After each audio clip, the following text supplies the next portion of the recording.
백운기의 시사 1번지.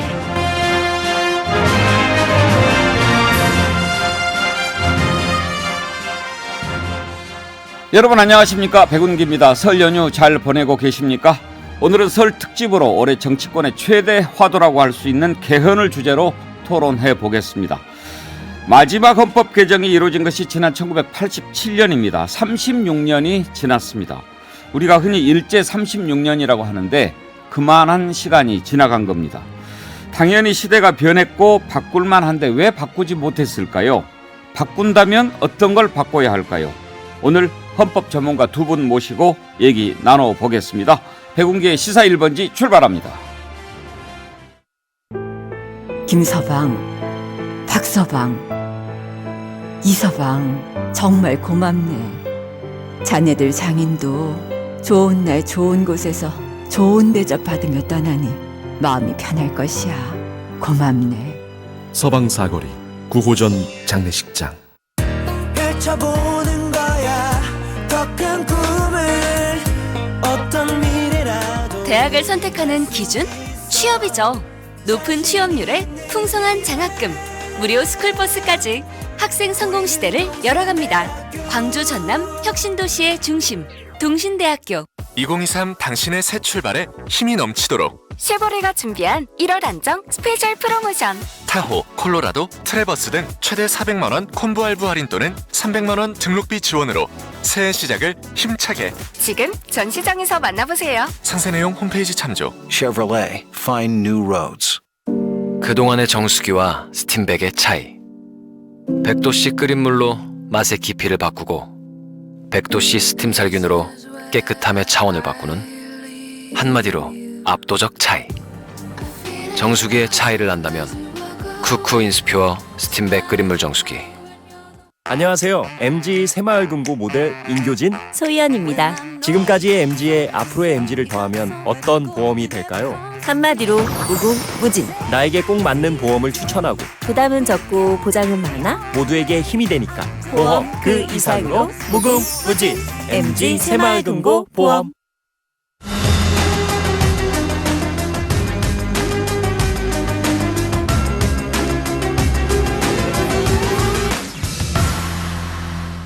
네, 오늘 두 분 교수님 모셨습니다.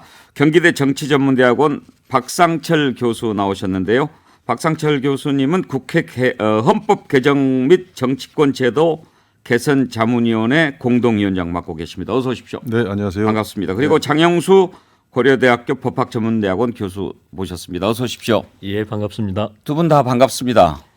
한참 우리가 개헌 가지고 막 공부하고 토론했던 게 지난 2017년인가요? 그렇죠. 예. 1년 동안 국회 개헌특위 자문위원회 열리고, 특위는 사실 그때 활동을 적극적으로 하지를 못했었고요. 예. 자문위원회는 제가 그때 자문위원 하면서 매주 한두 번씩 국회를 갔었던 것 같습니다.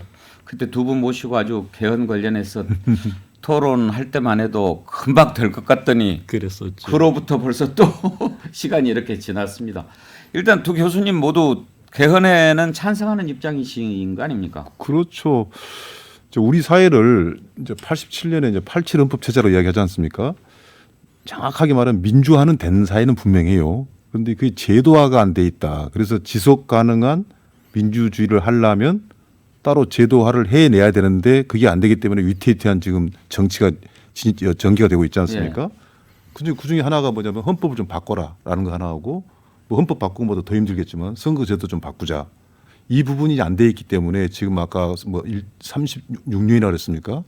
계속 바꿔야 된다고 생각하면서도 민주주의가 제도적으로 좀 나가고 한 걸음도 못 나가고 있기 때문에 헌법 개정은 어떻게 보면 대한민국 민주주의가 정말 제대로 됐다라고 싶으면 헌법 개정은 돼야 됩니다. 그럼 헌법 개정의 당위성 이걸 물어본다고 했을 때 박상철 교수께서는 민주주의 때문에 그렇게 그렇죠. 얘기하십니까? 민주화는 됐지만 민주주의가 정착이 안 됐기 때문에 제도화하려면 헌법 개정이 가장 중요하다라는. 그럼 겁니다. 지금 87년 체제 헌법이 민주주의를 제도적으로 담기에 부족한 부분이 많이 있다고 인식하십니까? 결정적인 것이 있죠. 어떤 겁니까? 그 중에 하나가 이거 5년 단임제인데 국민들이 대통령을 선출하는 권한은 있지만은 심판 권한이 없어요. 그리고 5년 동안 단임제라는 것이 어떻게 보면은 내 마음대로 한다라는 것도 있거든요. 만약에 4년 중임제라면 바로 4년 후에 대통령 선거가 있을 때 그동안에 5년 단임제 대통령 같이 역사하고 이야기했겠습니까? 국민들의 그 여론인가 지지율을 의식할 수밖에 없고 또 하나 결정적인 것이 우리 장 교수님도 잘 아시겠지만 그 당시 학자나 전문가가 배제된 상태에서 여야가 급히 합의를 봤거든요. 그러다 보니까 많은 조항이 유신헌법, 590 헌법이 그대로 와 있습니다. 현행 헌법이. 대통령한테 너무나 많은 권한이 가 있는 거죠. 그래서 지금 이 권한을 덜어내기 위해서 아까 단임제도 고치지만 국회에 권한을 좀 많이 주자. 뭐 이런 내용들이 가장 핵심이라고 봅니다. 뭐를 고쳐야 될까 하는 것을 좀 이따가 토론을 해보기로 하고 먼저 헌법 개정 왜 필요한가 당위성부터 좀 짚어보도록 하겠습니다. 장영수 교수님께서는 왜 헌법 개정이 필요하다고 생각하십니까? 뭐 지금 박 교수님 말씀하신 것을 저도 기본적으로 동의하고 이제 거기에 더해서 말씀드리고 싶은 건 이 두 가지입니다. 하나는 지금 우리가 1948년 헌법 제정에서 87년까지 말하자면 9차례 개정을 한 거거든요. 예. 평균 한 5년이 채 안 돼서 계속 헌법을 개정했었던 겁니다. 그런데 그때부터 36년이 지났다는 얘기는 지금 현행 헌법이 지나칠 정도로 오래 가고 있다. 당시로서는 뭐 장점이 많은 헌법이었지만 시간의 경과라고 하는 것은 결국 법이라고 하는 것이 시대에 뒤떨어진 이런 상태가 됐다라고 하는 것을 확인시켜 주는 거거든요. 그리고 이제 두 번째 그냥 단순하게 시간만으로 볼 게 아니라 이 국가 시스템이라고 하는 것이 어떤 시대의 변화, 시대 정신의 변화에 부응해야 되거든요. 이건 이제 우리가 영국과 독일 같은 경우를 비교를 할 수가 있는데 영국은 제2차 세계대전의 승전국이었는데 지금은 굉장히 그때 당시에 비해서 쇠약해졌고 독일은 패전국으로서 그야말로 잿더미 속에서 시작을 했는데 지금은 영국을 훨씬 뛰어넘는 강대국이 되어 있습니다. 그랬었을 때 과연 결정적인 요인이 뭐냐라고 묻는다면 뭐 제가 독일 유학 시절에 그 전문가들 토론을 들었었는데 가장 결정적인 것은 뭐 독일인들의 근면성하지만 그것도 아니고 그리고 자본이나 기술이라 뭐 이런 것들은 오히려 영국이 더 낫었고 문제는 국가 시스템이다. 여러 가지 국가가 가지고 있는 요소들을 그 시대에 맞게 효율적으로 결합하고 활용하는 시스템. 이게 영국은 1차, 2차 산업혁명의 주도국가였었지만 이후 점점 이 전통에 매달리느라고 20세기에 맞는 시스템이 되지를 못했다. 독일 같은 경우는 아예 이제 백제에서 시작하면서 20세기 후반에 가장 잘 맞는 시스템 이런 것을 해서 성공했다라는 거거든요. 우리나라도 마찬가지입니다. 뭐 나름으로 뭐 비판은 많이 있지만 우리 60, 70년대 개발 독재 시스템이라고 하는 게 있지 않습니까? 그게 어찌됐건 경제 발전에 성공했는데 문제는 그 개발 독재를 위해서 만들었던 어떤 대통령 중심의 청와대 중심의 국가 시스템을 지금까지 가지고 있는데 이게 20세기에 맞느냐? 안 맞는 거거든요. 그렇다면은 이걸 고쳐야지 고치지 않고 계속 제왕적 대통령이 뭐 이런 문제 나타나는데 아 그거 필요하다. 예. 옛날에는 필요했지만 지금은 아니거든요. 이런 부분들이 시대에 맞게 고쳐져야 된다. 이렇게 봅니다. 두 분 모두 헌법학자시니까 옛집에서 잠깐 그걸 좀 여쭤보고 싶습니다. 먼저 박상철 교수님께 헌법이 왜 필요합니까? 국민들이 일단 그 부분에 대해서 먼저 좀 알았으면 좋겠습니다. 헌법이라는 것은 그 나라 국가가 있다는 거단 말이죠. 즉 국민들한테 권력이 있다. 민주주의는 국민한테 국민이 주인이다라는 건데 그것을 어떻게 실현을 하냐는 장치는 헌법에서 규정하지 다른 법이 없어요. 그리고 현재 우리는 국민들이 동의해야지 헌법이 개정이 되기 때문에 국민들 입장에서는 헌법은 권리 장전이죠. 그 다음에 이제 기본권 같은 것이 국회 법률로도 보장되지만 소위 근대국가 이후에 현대 국가에서 인간다운 삶을 살고 이런 것들이 모든 것이 헌법에서 이제 비롯되기 때문에 우리가 군대에 보면 헌병 그러면 이제 헌자란 것이 병사들을 감시하고 네. 뭐 그런 뜻의 이제 헌자란 게 있지 않습니까? 모든 법의 이제 최고 규범성을 가진 것이고 헌법이 그 나라에 있냐 없냐라고 하면 북한에 헌법전이 있거든요. 그런데 실제 헌법이 없는 나라다 이렇게 말을 해요.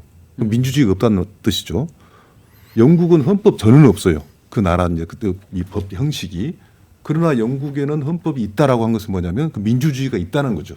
그래서 우리나라 같은 경우는 9번에 걸쳐서 이제 헌법 개헌을 했다고 이제 우리 장 교수님께서 말씀해 주셨는데 1948년 대한민국 정부 수립하면서 민주공화국이라고 해서 헌법을 만들었어요. 이게 없으면 이제 뭐 불문법이든 성법이든 헌법이 없으면 그 민주국가가 아니거든요. 그래서 기본적으로 필요한데 9번을 거쳐왔는데 그중에서 8번이 뭐냐면 뭐 하나 좀 빼도 되겠습니다만 대부분이 장기 집권.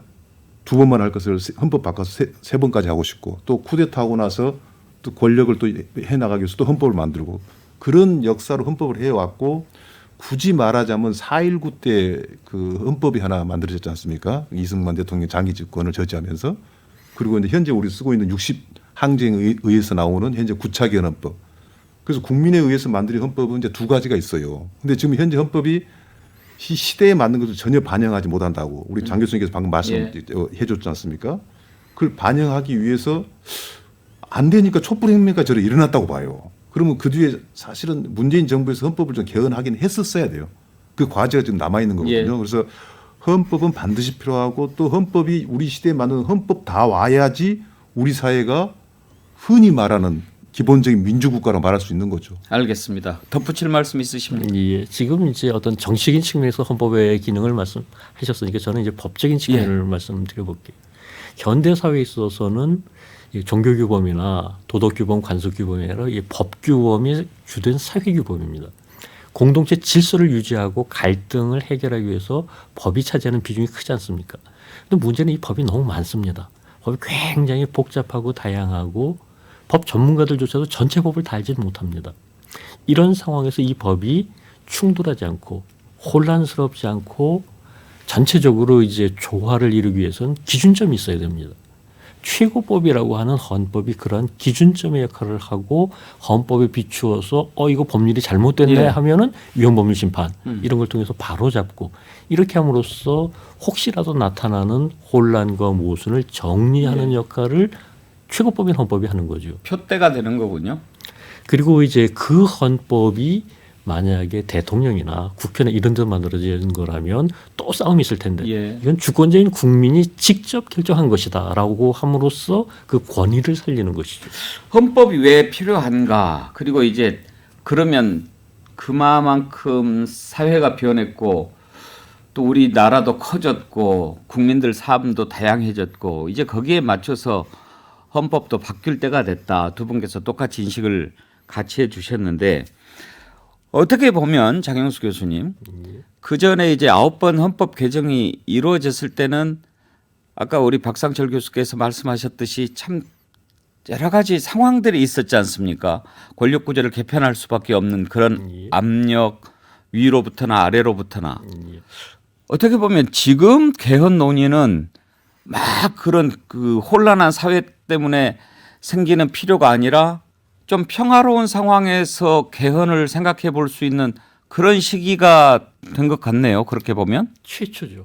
처음이죠. 예, 이런 식으로 그러니까 아까 이제 박 교수님도 말씀하셨습니다만은 9차 개헌도 이제 6.29 선언 있고 그리고 이제 8월쯤에 이제 여야 합의를 통해 가지고 이거 뭐 만들자 해놓고 2달 만에 헌법 고쳤습니다. 2달 만에 이제 뚝딱뚝딱 해 뭐 거슬러 가면은 1948년 헌법조차도 50총선으로 재헌국회가 6월 달에 구성되고 7월에 이제 재헌절 있지 않습니까? 불과 한 달여 만에 헌법을 뚝딱뚝딱 만들었습니다. 급하니까 이제 어떻게라도 합의하자. 지금은 그게 이제 좀 덜 급하고 천천히 논의하다 보니까 뭐 2017년 1년 내내 이제 개헌 논의를 하고서도 결실 없이 끝나기도 하고. 이 장점과 단점이 있는 것이죠. 그러니까요. 근데 박 교수님 어떻게 보면 지금 이렇게 평화로운 상황에서 헌법을 개정하려다가 보니까 더 개헌이 안 되는 거 아닌가 그런 생각도 드네요. 우리나라 개헌이 안 되는 가장 큰 이유는 아마 대통령 지금 윤석열 대통령도 그러고 이재명 당시 후보도 헌법 바꾸겠다고 얘기했을 거예요. 왜냐? 우리 학자들만 필요로 한 게 아니라 모든 국민들이 대부분 사람들이 헌법을 바꾸자고 했기 때문에 그것이 옳은 소리이기 때문에 그걸 주장을 했어요. 근데 막상 정권을 잡고 나면 헌법 개헌한다 그러면 헌법이라는 것은 앞으로 대통령을 어떻게 뽑지 이것부터 국민들이 생각하지 않습니까? 현직 대통령이 아닌 말로 민생과 계획을 하고 싶은데 모든 정치권하고 국민들이 그쪽으로 관심이 쏠려서 소위 말해 블랙홀 현상이 벌어져 가지고 대통령이 정치를 할 수 없다라고 하고 또 임기 말쯤 가면 임기 말에 대통령이 뭐 말할 힘도 없지 않습니까? 그럼 또 다른 유력한 대통령 후보들은 이 헌법의 대통령이 되고 싶을 하기 위해서 준비를 해왔는데 새롭게 헌법을 만들다니 내가 대통령이 되고 나서 고칠게요라고 한 것이 벌써 네 번째 지금 예. 이런 이제 하여튼 공수표가 날린 것이죠. 그러면 이게 개헌이 되려면 언제 돼야 되나? 저는 가장 아쉬운 게 저 문재인 대통령도 참 제가 좋아하는 편인데 가장 실망스러운 것은 촛불혁명 60항쟁 때도 현행 우리 헌법을 고쳤지 않습니까? 그럼 촛불혁명이면 이건 진보의 승리가 아니었거든요. 전 국민 뭐 전라도 경상도 그다음에 보수 진보 할 거 없이 나라를 좀 바꿔야 된다. 올바로 써야 된다. 그럼 그중에 하나가 이제 헌법을 좀 바꿔줘야 되는 건데 그 당시 우리 장 교수님께서 열심히 전화했다고 저는 이야기를 들었습니다만은 그 내용을 보면 어마어마한 내용이 있어요. 정말 그렇게 갔으면 결정판이에요. 그 우리 목표일 수도 있는데 이게 문제는 뭐냐면 헌법이라는 것은 여야가 같이 최소한 동의를 해줘야 되거든요. 어느 하나라도 이게 나한테 좀 불리할 것 같다라고 하면은 반대를 해버린단 말이죠.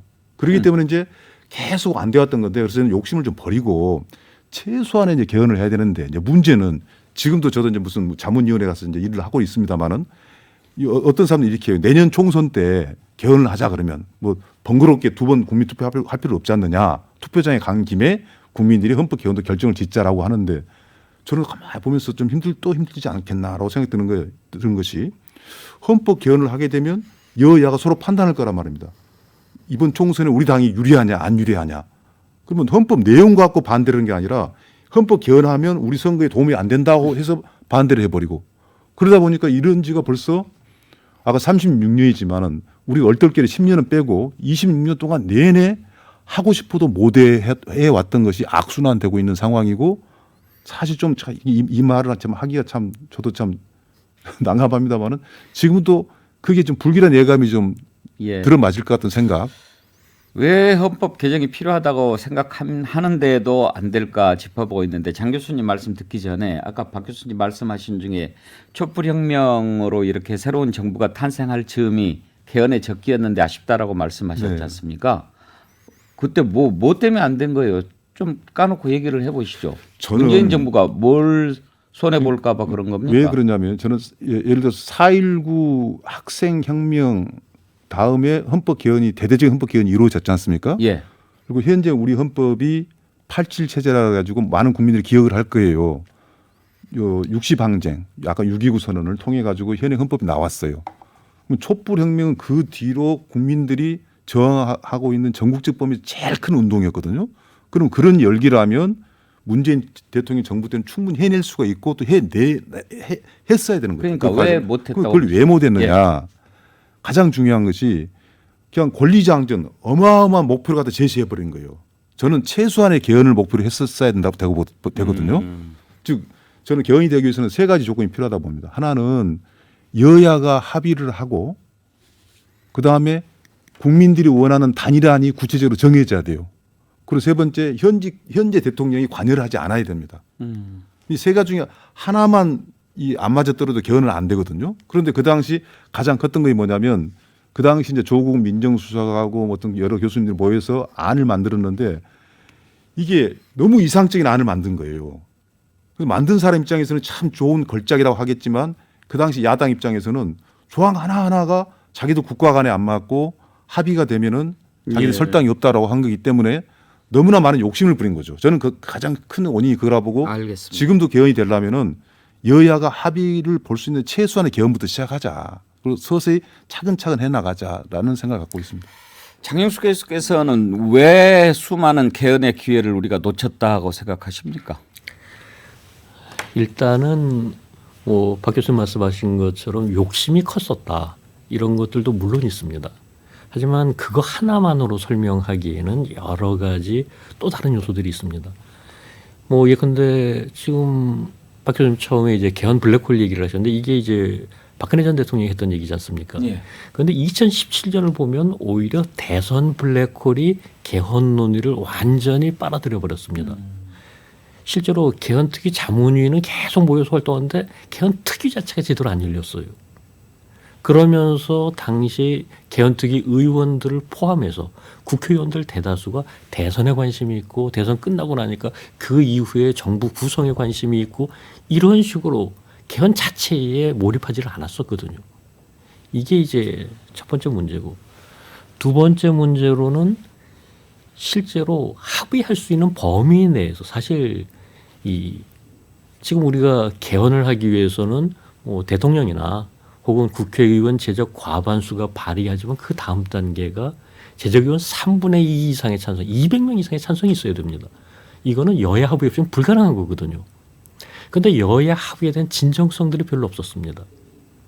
박 교수님 말씀하는 것과 일맥상통할 수 있는데, 저는 합의를 완벽하게 모든 것을 한다는 건 물리적으로 불가능하거든요. 예. 합의되는 부분부터 차근차근 해나가자 했어야 되는데 그게 없었고, 특히 문재인 대통령의 이제 개헌안 발의 같은 경우는 그냥 개헌안을 만들고 그다음에 합의 과정이 전혀 없었습니다. 만들자마자 바로 국회에 발의를 해버렸거든요. 이 발의한 다음에는 수정이 불가능합니다. 다시 말하자면 이 상태 이대로 통과시키거나 말거나 예. 이래버리는 거거든요.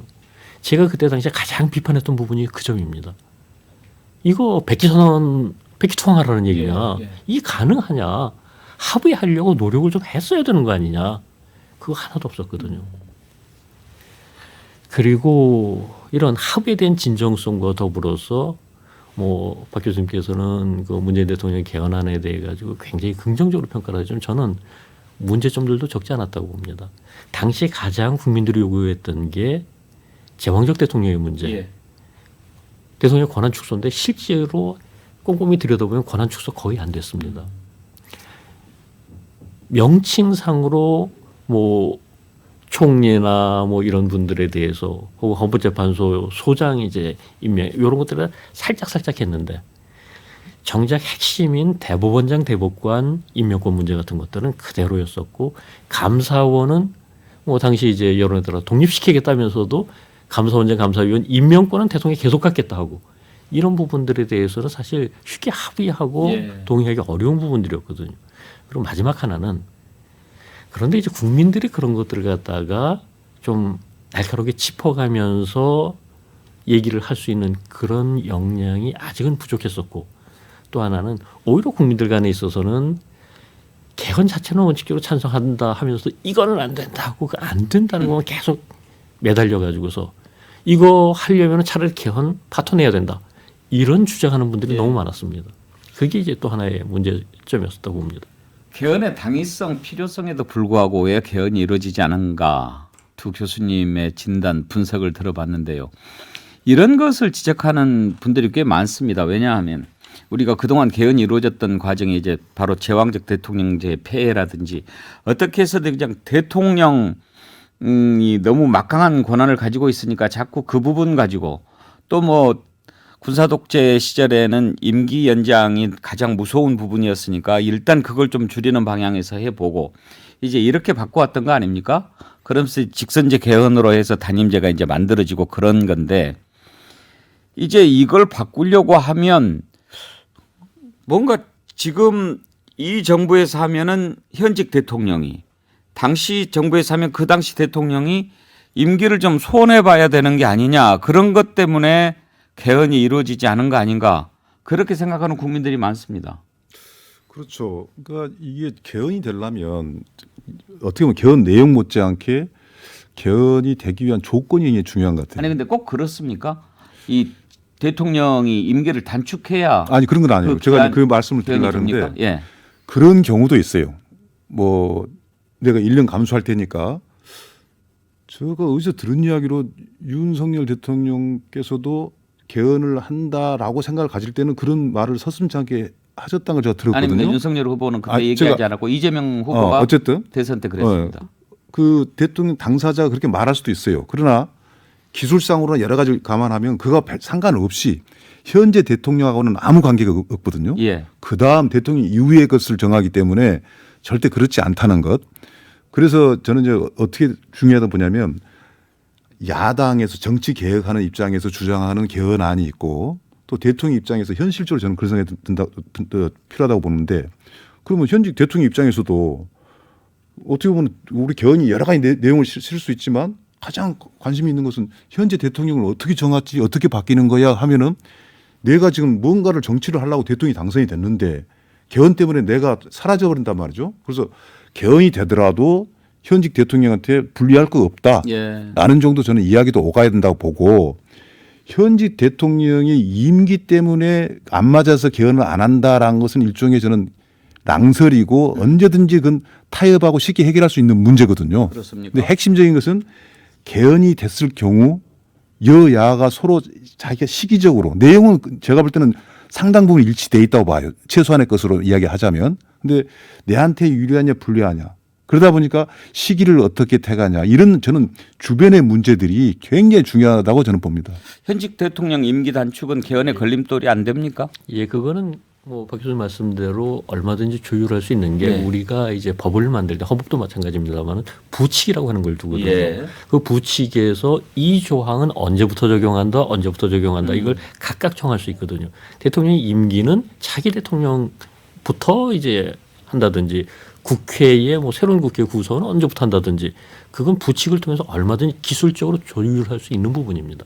그러니까 이제 그거는 안 하려고 하면 모르지만 하려고만 하면 그건 문제가 될 이유가 전혀 없고요. 예.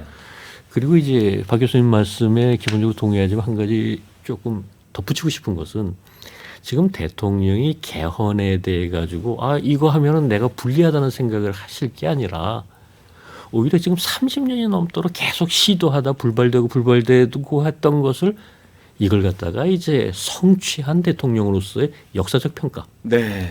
이게 오히려 더 클 수 있다. 좀 더 긍정적으로 생각해야 되지 않느냐. 저는 그렇게 보고요. 그러니까요. 어떻습니까? 개헌을 36년 만에 이뤄낸 대통령 그것만으로도 좀 역사적으로 평가받을 수 있는 거 아닌가요? 저는 굉장히 그 설득력이 있는 이야기라 보거든요. 지금 뭐 여야 할 것 없이 지금 헌법을 바꾸자는 것은 현재 이 헌법대로 가면은 안 된다는 것이 있거든요. 그래서 이 헌법에 폐해가 있지 않습니까? 문제점이. 그 문제점을 해결하는 사람이 되기 때문에 이 개헌의 논의에 있어서 저는 주문하고 싶은 것이 현직 대통령도 당당히 좀 나서시라. 그리고 그것을 정치권에 서로 합의를 볼 수 있는 그렇다면 저는 합의 폭은 점점 좁아질 수밖에 없다고 봐요. 의원들 간의 현직 권력과의 합의를 본다면 저는 그래서 독일 같은 경우 지금 60번을 개헌을 했다고 그러지 않습니까? 그래서 우리나라 헌법을 개헌을 해야 되는데 하도 못하고 있기 때문에 독일의 민주주의보다 우리가 너무 뒤처져 있다고 이야기하는데 물론 절차가 독일은 헌법 바꾸는 게 상당히 우리하고는 달리 연성헌법이라서 그게 가능한 이야기지만 우리는 역으로 처음 다 이루라 그러지 말고 현직 대통령도 아까 말한 대로 역사에 개헌을 해낸 대통령으로서 또 인정을 받는 상황이 돼. 이제 이정표를 세우고 또 여야도 이것을 통과시키는 것이 우리 정치 생명에 정치 운명에 크게 뭐 부작용이 없겠다라는 지점도 찾고 그러다 보면은 시기적으로도 꼭 임기 초 임기 말 뭐 가릴 거 저는 없다고 봅니다. 예. 그런 면에서 상당히 좀 쫓기지 말고 합의를 보면 저는 충분히 가능성이 있다라는 건데 말인즉 이건 이론에 불과하고 현실에 가서는 이게 탁탁 막혀버리니까 답답하죠. 또 이런 부분도 있습니다. 새해에 윤석열 대통령이 신년사 얘기하면서 중대선거구제를 얘기를 하지 않았습니까? 사실 중대선거구제로의 개표는 많은 사람들이 공감하는 편이었습니다. 그런데 요즘에 여론조사 해보면 50%를 못 넘는 게 나와요. 왜 그런가 들여다보면 윤석열 대통령이 제안했으니까 뭔가 좀 다른 생각이 있는 거 아니냐 해서 반대한다. 그런 생각이 좀 있어요. 그런데 이제 연초에 중대선거구제로 딱 아젠다를 들고 나오니까 이재명 민주당 대표는 이제 개헌을 들고 나왔지 않습니까? 그러니까 또 국민의힘 이번에는 또 그걸로 하면 이제 뭐 완전히 다 민생도 파묻히고 그런다. 이것도 블랙홀에 빠진다. 그러면서 또 반대를 해요. 이건 또 민주당이 들고 나와서 그런 게 아닌가. 그런 생각도 들더라고요. 저는 올해가 상당히 중요한 게 오랜만에 좀 선거가 없는 해지 않습니까? 잠깐만요. 우리 15 듣고 이어가죠. 예.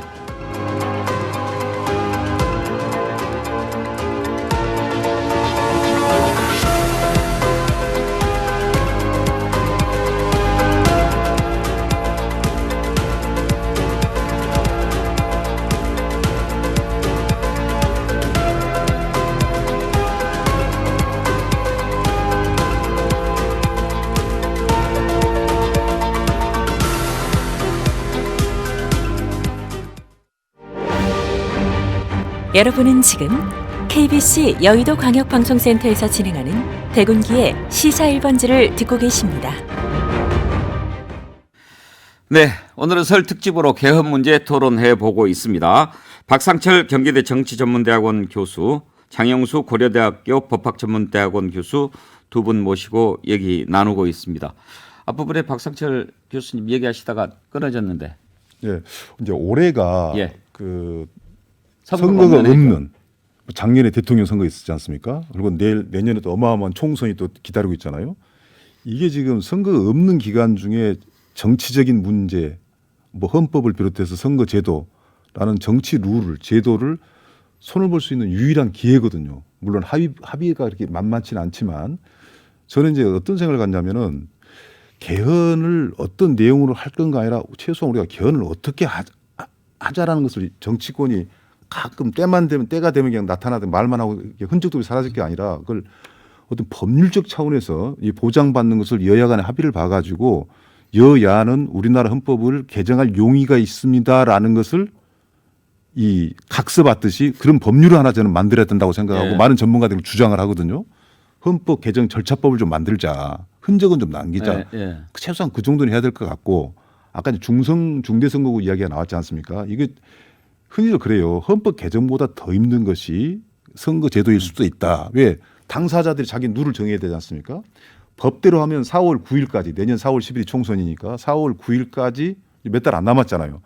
그 헌법 선거구나 선거제도 개정안을 만들어야 돼요. 지금 정개특위라고 해서 가동이 될 겁니다. 그럼 거기서 소선거구 제도도 저는 소선거구제가 대한민국에 반드시 필요하다고 주장해왔던 대표적인 학자 중에 하나인데 민주화를 위해서 지역주의를 감수하더라도 꼭 필요한 것이다라는 장점이 우리나라에 있었기 때문에 분명히 소선거구제를 유지해 왔단 말입니다.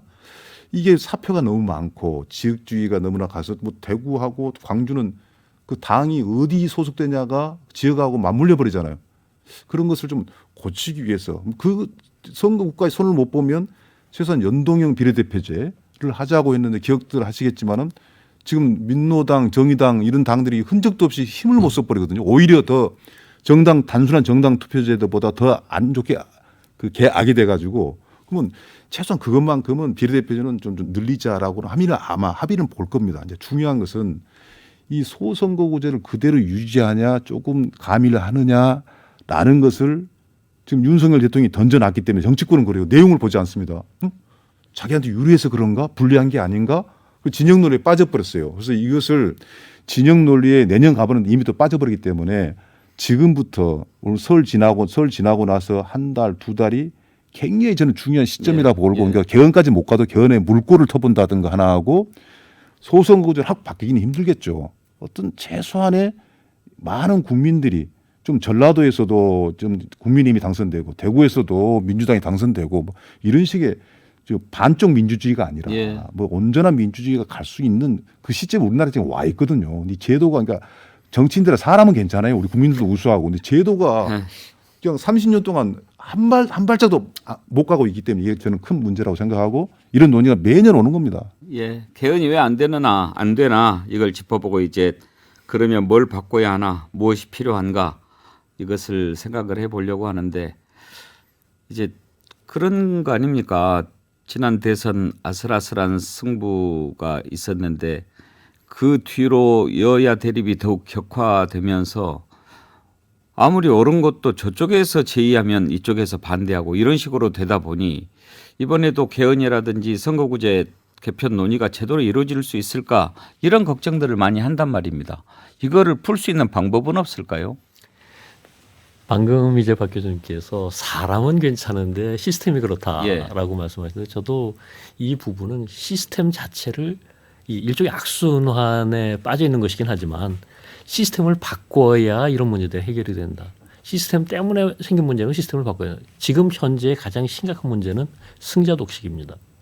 승자 독식이라고 하는 건 결국은 정권을 주면 뭐든지 할 수 있고 정권이 없을 때는 발목 잡기 외에는 할 수 있는 게 없다.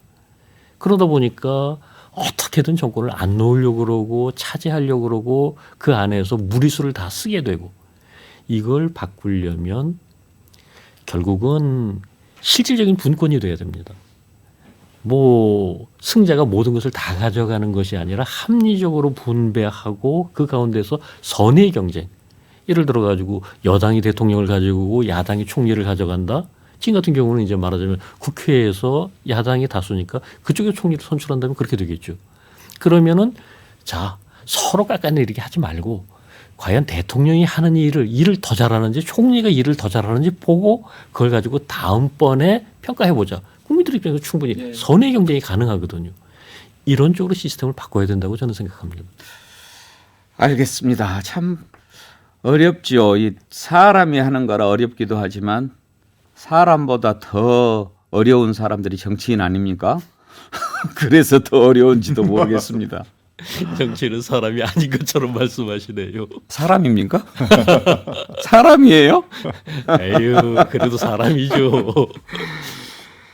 자, 그러면 두 분 다 이제 개헌의 필요성 얘기하셨는데 만약에 개헌이 이번에 이루어지게 된다면 여러 가지 뭐 손볼 게 많이 있죠. 사실 헌법 전문도 지금 좀 뭐 바꿔야 된다는 얘기부터 다 있는데 다른 건 몰라도 이거는 꼭 바꿔야 된다 하는 것부터 한번 좀 정리를 해봤으면 좋겠습니다. 먼저 장영수 교수님부터 뭐부터 바꿔야 한다고 보십니까?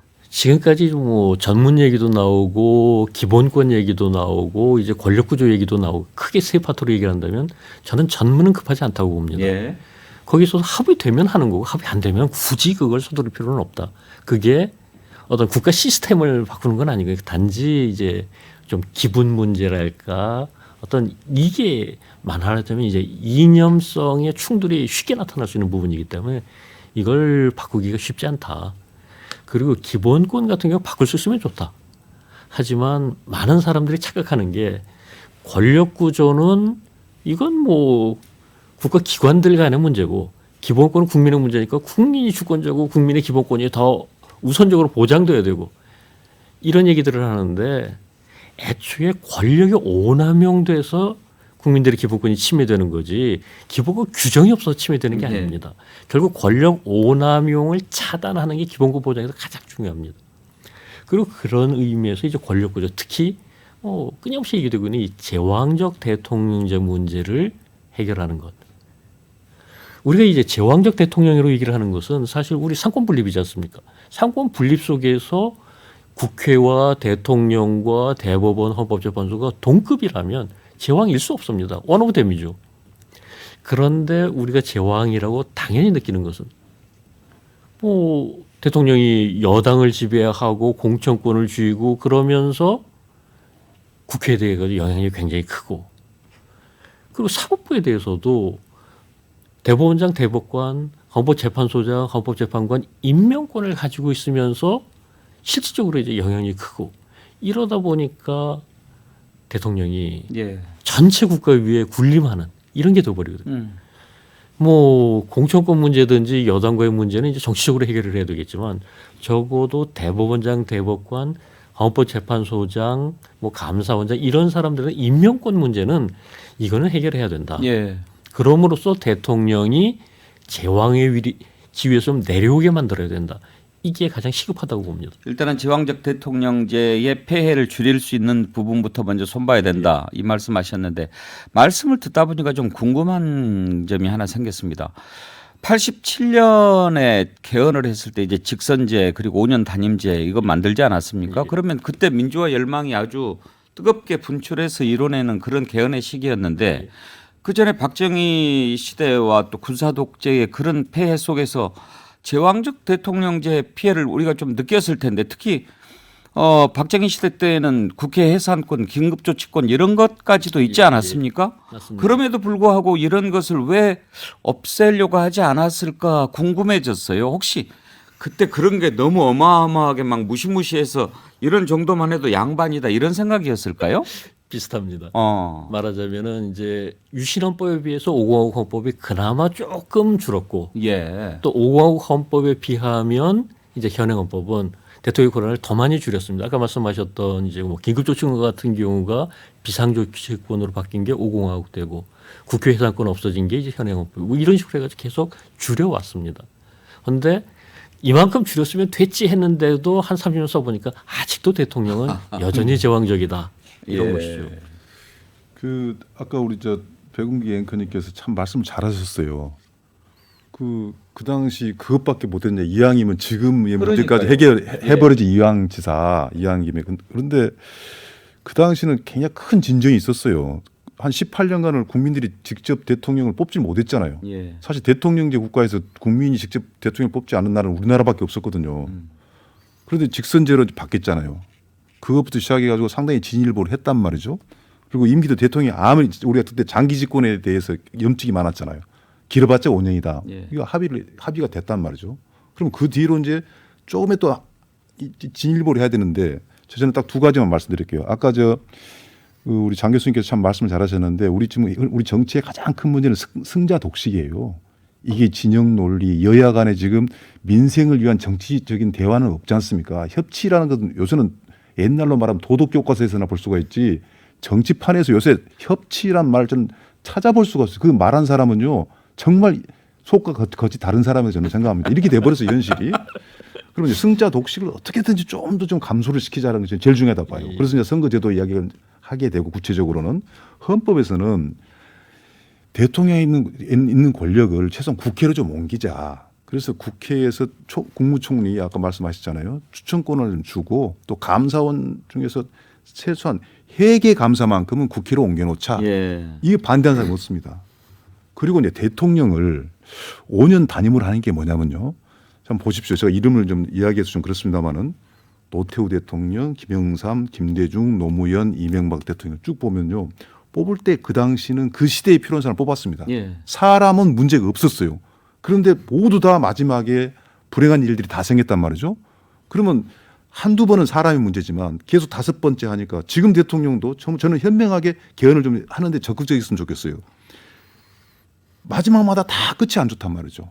이것은 제도의 문제다 이거죠. 즉 5년 단임제로 해놓으니까 5년 동안 내 자기의 정치를 하다 보니까 민주주의 틀이 깨져버린 거예요. 정당도 자기 마음대로 정당을 만들고 싶고 왜 힘을 받아야 되기 때문에 국민들은 심판하고 싶은데 단임제요. 지금 대통령이 국민주권이라는 건 심판도 하고 뭐 이러는데 그래서 최소한의 것을 변화를 민주적인 헌법 개정을 뭘로 할까? 지금 내각제는 국민들이 동의하지 않습니다. 여러분 잘 기억하시겠지만은 아까도 지금 헌법이 오랜만에 국민들이 직접 대통령을 뽑잖아요. 그에 대한 자부심은 엄청 강합니다. 지금 MZ 세대는 몰라도 그 이전 세대들은 그 자부심이 대단할 거예요. 우리가 헌법을 새로 만들어서 우리가 대통령을 뽑고 있다. 이것은 저는 지켜줄 수밖에 없다고 봅니다. 이걸 걷어갈 수는 없는 문제예요. 대신 이것을 민주적인 룰 중에 최소한 우리가 경험할 수 했던 4년 단임제, 미국 같은 제도겠죠. 하면은 뭐 8년까지 할 수도 있지 않느냐. 뭐 그럴 수도 있죠. 잘하면은. 그럼 최소한 보십시오. 선거 앞두고 정치인들이 목을 힘준 그런 몰상식한 장사가 없습니다. 국민들 앞에 무조건 고개를 숙여요. 저는 그게 민주주의 시작이라 보거든요. 그럼 대통령이 될 분이 당선이 됐어요. 그럼 4년 후에 내 선거 또 있어요. 그러면 이 정당의 당원들한테 지지도 받아야 되고 또 4년 후에 또 국민들의 지지를 받아야 되고 민주주의 안 할 수가 없거든요. 그래서 제도적으로 이것을 최소한 4년 단임제를 해놓자. 그래서 방금 말한 내용 외에도 많은 것을 저도 헌법에 담았으면 좋겠어요. 5.18도 전문에 들어가고 그럼에도 불구하고 앵커께서 최소한을 이야기해봐라 하면은 5년 단임제로 고치고 국회에 권한을 주는 것만큼만 갔으면 좋겠다. 저는 장 교수님께서 그 사법부라든가 헌법재판소 이야기도 저는 100번 옳다고 보거든요. 헌법학자 입장에서 볼 때는. 그 다음에 하더라도 이런 거 하나라도 좀 나갔으면 좋겠다. 그래서 노무현 대통령이 그 당시 힘은 없었지만 원포인트 개헌이라고 표현했던 것이 일리는 있는 이야기입니다. 하나씩 해 나가자는 거죠. 정 안 되면 그렇죠. 그렇게라도 풀어 나갈 필요가 있지요. 근데 교수님 말씀 듣다 보니까 앞부분에 이렇게 역대 대통령들의 안 좋은 말로를 쭉 설명을 하셨지 않습니까? 그러면서 사람은 좋은데 계속 이렇게 말로가 안 좋은 것은 뭔가 시스템이 잘못돼 있다는 거 아니냐. 그 말씀을 들으면서 그래요. 어떻게 보면 그게 결국은 개헌의 당위성이 될 수도 있겠네요. 그런 생각이 들더군요. 그렇죠. 예. 그래서 표현을 저는 사람의 실패가 아니라 제도의 실패다. 그래서 희망은 있다. 제도만 바꾸면 되는 거 아니겠어요? 사실 1시간 동안 우리가 개헌의 필요성 어떤 걸 바꿔야 되는가 이렇게 토론하기에는 시간이 너무 짧지요.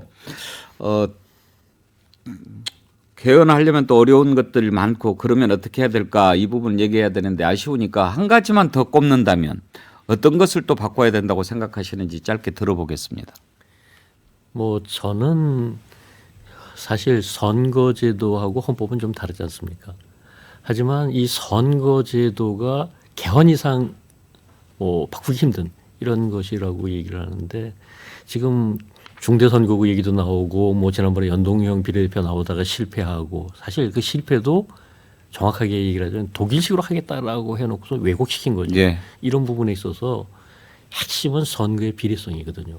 다시 말하자면은 국민들이 지금 이제 사실 정당에게 표를 주는 거예요. 후보자 개개인에게 주기보다는. 근데 정당 득표율하고 의석수가 안 맞아요. 지금 현재 소선거에서 사표가 많이 나온다 어쩐다 얘기하는 그 부분이거든요. 근데 중대 선거구를 해서 과연 사표가 덜 나올 수는 있지만 비례성이 높아지느냐 그건 절대로 아닙니다. 왜냐면은 여러 명을 뽑다 보면 누구는 50% 득표로 당선되고 누구는 5% 10% 득표로 당선됩니다. 비례성은 오히려 떨어지거든요. 헌법에다가 세세한 제도까지 넣을 수는 없지만 적어도 선거의 비례성을 높여라. 예. 이 정도는 좀 들어가야 되지 않느냐. 지금 예를 들면 뭐 우리가 게리맨더링 방지하기 위해서 뭐 이렇게 선거구를 이상하게 조정하거나 이러면은 헌법재판소로 가지 않습니까? 할 수 있죠. 그러면 그 부분은 지금 방금 말씀하신 가치가 헌법에 담아져 있기 때문에 그런 것 아닌가요? 그런데 지금 그거는 우리가 현재 헌법에 명문 규정이 있는 상태는 아니거든요. 아하. 명문 규정이 없는 상태 헌법재판소가 이거는 선거의 원칙, 예. 평등선거나 이런 것에 반한다. 음. 이렇게 판단을 하는 건데 네. 그걸 좀 더 명문화할 필요가 있다. 명문화함으로써 국민들이 알고 그리고 이제 정치권에서도 그걸 좀 자꾸 강하게 의식하도록 예, 예. 그렇게 할 필요가 있다고 생각을 하거든요. 그렇습니다. 그리고 헌법이 좀 더 쉬워질 필요도 있어요. 그렇죠. 예. 저도 이제 아까 한 가지만 더 이야기를 하라고 말씀하셨는데 저도 바로 그 부분을 이야기하려는데 마침 해 주셔가지고 예. 제가 마음이 좀 편하게 다른 이야기를 하나 더 추가를 예. 할 수 있어가지고요. 저는 이제 우리 헌법의 가장 큰 문제 중에 하나가 민주주의 헌법이 지금 아직 제도 안 됐다고 제가 이야기했지 않습니까? 사실 민주주의는요 지방 분권, 지방 자치가 돼 있어야 됩니다. 지금 우리나라는 지방 자치단체의 자치지 과연 지역 주민이 그 지역의 주인이냐 이 말입니다. 미국이 정말 훌륭하다는 뜻은 아니지만 미국이 어느 지역에 가면은 그 지역의 주인이고 손님으로 갑니다. 근데 우리는 대통령이 가면 왕이에요. 왜? 왕이 인사권 모든 거 다 가지고 있거든요. 근데 우리 모든 사람은 그래서 헌법 개헌할 때 아마 2018년 안에 그렇게 나왔을 겁니다. 국민이란 단어 대신에 모든 사람은 뭐 자연인 이런 식일 거예요. 우리 일단 태어나면 이 지역의 주인입니다. 이 지방자치예요. 하고 또 국민으로서 의무가 이제 헌법에 있는 겁니다. 그러면 지방 분권을 제대로 헌법 장치에 좀 넣었으면 좋겠다. 그런데 아까 급히 헌법을 개헌하다 보니까 유신화하고 5공화 헌법이 그대로 우리 답습되어 있는 게 많다고 했는데 정말 이 헌법학자로서 얘기가 아니라 일반 국민의 헌법 조문을 보시면요. 유신헌법하고 5공화국 헌법은 독재헌법이지 않습니까? 그건 지방자치를 아주 안 하겠다는 헌법이거든요. 근데 그 조항하고 지금 헌법 조항이 똑같아요. 그래서 지방 분권 부분은 정말 우리가 좀 앞서 나가서 해야 된다라는 것이 이번 헌법에 이번 헌법이 아니라 언젠가 추가된다면 두 번째나 세 번째 순서로 이게 들어왔으면 좋겠고 그리고 헌법 전문이 이번에 우리 현행 헌법 중에 하나 위대성은 저는 뭐냐면 전문의 그 상해 임시정부 법통을 갖다 인정한 거였거든요. 예. 그러듯이 혹시 제가 알기로는 윤석열 대통령께서 또 이재명 그 대표께서 두 분 다 대선 때 이야기를 했던 걸로 기억나는데 전문에다가 5.18을 집어넣어서 대한민국의 민주주의의 우수성이 프랑스 혁명보다 더 세다라는 걸 보여주자라고 다 이야기를 하셨다 그러거든요. 예. 물론 표 때문에 그럴 수도 있겠지만 그래서 그까지 또 들어간다면 우리 헌법이 좀 더 진일보하지 않겠느냐라는 욕심을 갖습니다. 전문의 의미도 좀 생각해 보고 싶은데 시간이 이제 얼마 남지 않아서 마무리를 좀 해야 될 것 같습니다. 자, 그러면 이런 것 저런 거 이제 바꿔야 되는데 항상 앞에서도 말씀하셨듯이 여러 가지 상황들 때문에 그리고 또 정치권의 이해 득실 때문에 잘 안 되지 않았습니까? 이번에는 정말 좀 됐으면 좋겠는데 그리고 이제는 돼야 되는데 어떻게 해야 개헌이라고 하는 열매를 우리가 맛볼 수 있을까요? 두 분께 1분씩 시간을 드리겠습니다. 좀 지혜로운 해법을 좀 제시해 주시면 좋겠습니다. 장영수 교수님 먼저 말씀해 주시겠습니까? 예. 저는 일단 그 2017년 18년 이 국회 개헌 특위와 대통령 개헌안이 실패를 거울 삼아서 실패 원인 분석하고 그걸 답습하지 않는 것. 그리고 그러기 위해서는 여야 합의가 무조건 필요하고 그리고 그걸 위해서 자꾸 합의를 넓히려고 하지 마라. 가능한 부분부터 단계적으로 개헌한다고 생각해라. 그리고 그것에 대해서 국민의 공감대를 얻기 위해서 여는 여대로 야는 야대로 노력해야 된다. 그렇지 않으면 개헌은 성공하기 어렵다. 그렇게 봅니다. 합의가 안 될 때 어떻게 그러면 합의를 만들어낼 수 있을까요? 그게 가장 중요할 텐데. 일단은 합의될 수 있는 부분부터 해야 되는 거고요. 합의 안 되는 걸 억지로 끌어다가다가는 전체 개헌이 안 돼버리니까 합의된 부분이라도 하자는 거고 다만 꼭 필요한 아까 말씀드렸던 제왕적 대통령 문제 같은 것에 대해서는 도저히 합의가 안 되는 부분이 있다면 그건 공론화위원회를 통해서 국민들 의견 들어서라도 결정하자. 그런 정도로 생각을 합니다. 그 이상수 전 장관 있지 않습니까? 상당히 개헌에 적극적이신 분이고 헌법 개정 국민 주권회의 상임 대표를 맡고 계신데 이상수 의원이 강조하는 부분이 바로 이제 그런 부분이더라고요. 이 국민이 해야 된다. 정치권에만 맡겨서는 이게 해답이 없다. 그래서 개헌 절차법이라고 하는 것을 아예 만들어서 절차적 이행을 담보받아야 된다. 이런 주장을 하시더라고요. 그거 필요할까요? 있으면 도움이 된다고 봅니다. 다만 지금까지 이제 약속이 안 지켜진 경우가 너무 많거든요. 그렇기 때문에 이게 100% 담보는 아니지만 일단 약속해 놓은 것을 갖다가 무시할 수는 없을 테니 조금 더 신경 쓰겠죠. 대법원에서 판결 나와도 돈 안 갚은 놈은 안 갚아요. 박상철 교수님 어떻게 해법을 찾으십니까? 아까 이상수 전 의원님께서 핵심적인 사항을 저는 말씀하셨다고 봐요. 이제 워낙에 이제 개헌 운동을 많이 하셔서 이제 그런 현장 감각이 있으신 것 같은데 이 사실 헌법이 모든 법은 그냥 우리가 국회의원 뽑으면 지방의원 뽑으면 그분들이 그냥 의회에 가서 자기 소신껏 만들거든요. 물론 주민들은 의식하겠지만 근데 헌법만 유일하게 국민이 동의해 줘야 돼요. 그렇다면은 동의는 뭐 일종의 동조같이 주장만 하면 따라가라는 식으로 현재 돼 있는데 정말 국민들이 아까 공론화 과정 말씀했지 않습니까? 이런 부분만큼은 좀 이렇게 합의를 보고 개헌해달라라는 절차가 우리 헌법에 없어요. 바로 그냥 대통령 아니면 국회에서 이렇게 발의한 것밖에 없거든요. 발의 전까지 절차가 없기 때문에 뜬금없이 그냥 개헌 이야기만 나오거든요. 선거철에. 그러니까 이루어지지가 않죠. 그럼 그걸 담보할 수 있는 절차를 만들자. 그래서 발의 전에 국민들이 참여할 수 있는 그게 이제 대표적으로 공론화 뭐 심의 기구도 만들고 뭐 여러 가지 이제 아이디어는 있을 수 있겠죠. 그래서 헌법 개정 절차법을 이번에 헌법 개헌은 못해도 4월 19일까지 만약에 선거제도 이런 걸 바꾼다면 헌법 개정 절차법을 마련하는 것이 저는 1순위가 아니겠느냐. 이 합의는 여야가 볼 수 있을 것 같아요.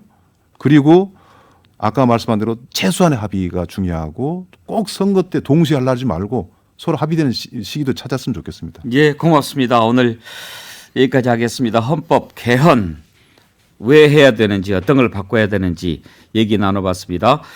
박상철 경기정치전문대학원 교수, 장영수 고려대학교 법학전문대학원 교수 두 분 모시고 얘기 나눠봤는데요.